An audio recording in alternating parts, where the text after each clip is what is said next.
Hello दोस्तों, कैसे हो आप सभी। चलिए दोस्तों, बात करते हैं आज की वैकेंसी के बारे में।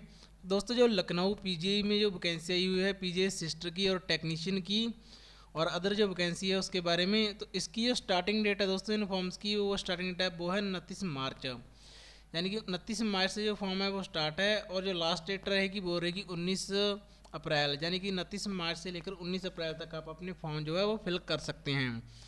और अगर इसके हम फीस की बारे में बात करें तो जर्नल ओबीसी और ईडब्ल्यूएस के जो कैंडिडेट हैं उनकी जो फीस है वो है 1180 और एससी एसटी के जो कैंडिडेट हैं वो उनकी फीस है वो है 708।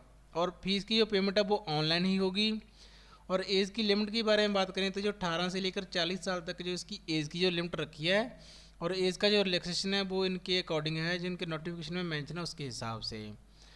अगर हम वैकेंसी की बात करें तो जो वैकेंसी है वो वैकेंसी है सिस्टर ग्रेड 2 की और टेक्नीशियन रेडियोलॉजी की, टेक्नीशियन रेडियोग्राफी की और मेडिकल लैब टेक्नोलॉजिस्ट की और जूनियर मेडिकल लैब टेक्नोलॉजिस्ट। यानी कि जो सिस्टर ग्रेड 2 की जो वैकेंसी है वो है टोटल 252 वैकेंसी। और इसके लिए एलिजिबिलिटी की बात करें तो इसमें जो क्वालिफिकेशन रखी है वो रखी है उन्होंने बीएससी नर्सिंग और post basic BSc nursing, diploma in journal nursing midwifery with 2 year experience registration Indian nursing council, यानी कि registration in Indian nursing council में होना चाहिए। और अगर हम टेक्नीशियन की बात करें तो इसमें जो 34 वैकेंसी है वो टेक्नीशियन की है।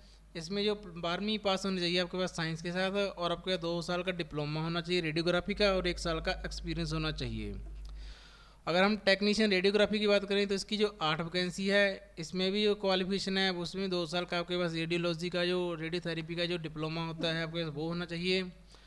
और अगर हम बात करें मेडिकल लैब टेक्नोलॉजिस्ट की तो इसकी जो वैकेंसी है वो है अपनी 137 वैकेंसी। और अगर इसकी क्वालिफिकेशन के बारे में बात करें तो इसमें इन्होंने मांगा है bachelor degree in medical lab technology और आपके पास जो 2 साल का एक्सपीरियंस होना चाहिए कम से कम 100 बेड के हॉस्पिटल में। और जूनियर मेडिकल लैब टेक्नोलॉजिस्ट की जो वैकेंसी है वो है 23 और इसके में जो क्वालिफिकेशन रखी है वो रखी है 12वीं पास है और साइंस के साथ फिजिक्स केमिस्ट्री बायो और बायोटेक्नोलॉजी और 2 साल का जो आपका एक्सपीरियंस होना चाहिए, 1 साल का एक्सपीरियंस होना चाहिए और 2 साल का आपके पास मेडिकल लैबोरेटरी टेक्नोलॉजी का डिप्लोमा होना चाहिए और 1 साल का एक्सपीरियंस है जो 100 बेड के हॉस्पिटल में आपके पास होना चाहिए। और अगर इसके ऑफिशियल नोटिफिकेशन के बारे में बात करें तो जो इसका ऑफिशियल नोटिफिकेशन है वो भी आप चेक कर सकते हैं।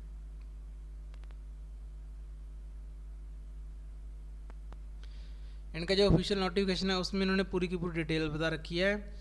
इनकी जो ऑफिशियल वेबसाइट है अगर हम उसकी बात करें, इनकी ऑफिशियल वेबसाइट है www.sgpims.org.in और www.sgpgi.ac.in। इस वेबसाइट के ऊपर जाकर आपको जो है अपना ऑनलाइन फॉर्म अप्लाई करना है। और आपको क्या करना है, ऑनलाइन फॉर्म अप्लाई करने के लिए आपको सबसे पहले अपना रजिस्ट्रेशन करना होगा, फिर अपनी डिटेल भरनी होगी और अपनी फ़ोटो तथा साइन अपलोड करने होंगे, फिर अपनी फ़ीस और इसके बाद अपना प्रिंट आउट करना है। इस प्रकार इन्होंने बता रखा है जो पूरी की पूरी जो डिटेल है। जैसे कि आप वैकेंसी की डिटेल देख सकते हैं, सिस्टर ग्रेड 2 की है, technician radiology, technician radiography, radiotherapy wing, medical lab technologist और जूनियर मेडिकल लैब टेक्नोलॉजिस्ट। पूरी की जो पूरी डिटेल है। और इसकी जो फीस की डिटेल है, जैसे कि अनारक्षित के लिए 1000 का जो आवेदन शुल्क है और जीएसटी 180 रुपये है। टोटल जो फीस हो जाएगी वो 1180। इसी प्रकार अन्य की 1000 है और 180 जीएसटी इस प्रकार। तो इसमें जो इन्होंने पूरा का पूरा डिटेल दे रखा है। और अगर हम इसके सिलेबस के बारे में बात करें तो इन्होंने जो अपना सिलेबस इसमें बता रखा है, जी रहा सिलेबस में इन्होंने बता रखा है कि for all posts are common requirement test CRT will be held. The common requirement test CRT will be of 2 hours duration and will be 100 marks.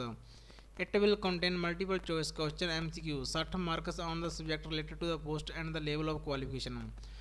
और 10 मार्क्स का जो है जनरल इंग्लिश है और 10 मार्क्स की आएगी अपनी जनरल नॉलेज और 10 मार्क्स की आएगी रीजनिंग, 10 मार्क्स का आएगा मैथ। इसका जो सिलेबस है यानी कि सभी के लिए जो है कॉमन रिक्वायरमेंट टेस्ट होगा। इसके बाद में जो अपना सिलेक्शन प्रोसेस है इस प्रकार आप देख सकते हैं। तो दोस्तों उम्मीद करते हैं आपको जानकारी पसंद आई होगी। अगर आपको जानकारी पसंद आई तो हमारे चैनल को सब्सक्राइब करें। धन्यवाद। जय हिंद, जय भारत।